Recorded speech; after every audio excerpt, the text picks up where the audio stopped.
Well, to share something else about me, this is kind of in this unit one. It's a good get to know you time. And I hope that in your opening speeches, you share about yourself as well. So I looked it up in between the last lecture and now because I was blanking on the name. I knew it was Italy. I knew he was a dictator and that he was a true fascist. He only allowed one party and he wanted absolute unlimited power forever.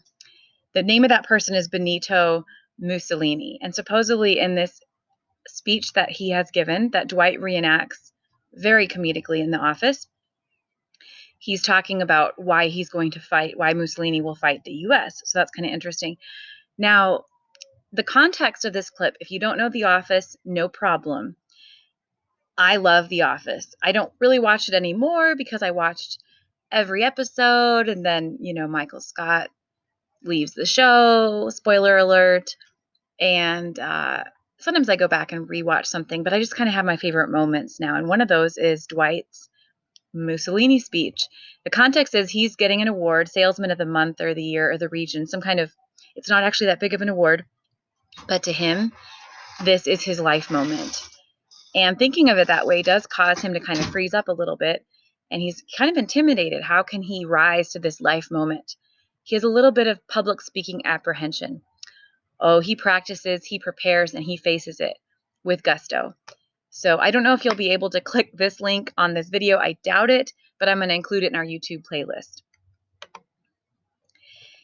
Quintilian, this is an example of someone from the ancient Greek world, all these Greek philosopher thinkers. And some of the other ones are more famous, Aristotle, Plato, Socrates, those are all more famous. But Quintilian was up there with the philosophers as well. And one of his main messages that he spoke about was a good person speaking well. Now, what is a good person? I don't know how we measure what is a good person, but he's basically, he is saying that idea that you are a source and try to say things that are good. Speak life. Toby Mac has a song about that. Speak life. My daughter loves Toby Mac. That's a little more about me. So look up Toby Mac if you want to get to know me more, and tell me what you think about Toby Mac. But speaking life, speaking encouragement and strength and power and affirmation to other people. We don't want to speak in such a way to tear somebody down. What is the purpose of that? Unless we are really trying them on their, on their day of reckoning, why would we speak to tear somebody down? And I see far too much of that on social media and even among families, just kind of speaking all the wrong things that somebody ever did. What good does that serve? It breaks down relationships. So I guess I will agree with Quintilian that even if none of us are really intrinsically good, that if we're going to speak and if we're going to publicly speak, we should have good things to share. So chew on that. And that's a little bit about me. I am an optimist and I am someone who wants to speak life as well. Now, here's a little food for thought. It wasn't only ancient Greece that had a climate of philosophizing and speaking well. It was several other places in the world as well, in the ancient world. So ancient China had an intellectual climate that rivaled that of ancient Greece. So did northwestern Africa. Now, that's less ancient, 15th century is more Middle Ages. But during that time, traveling storytellers would recite parables and humorous stories to teach others, to instruct, to give life wisdom, to speak life.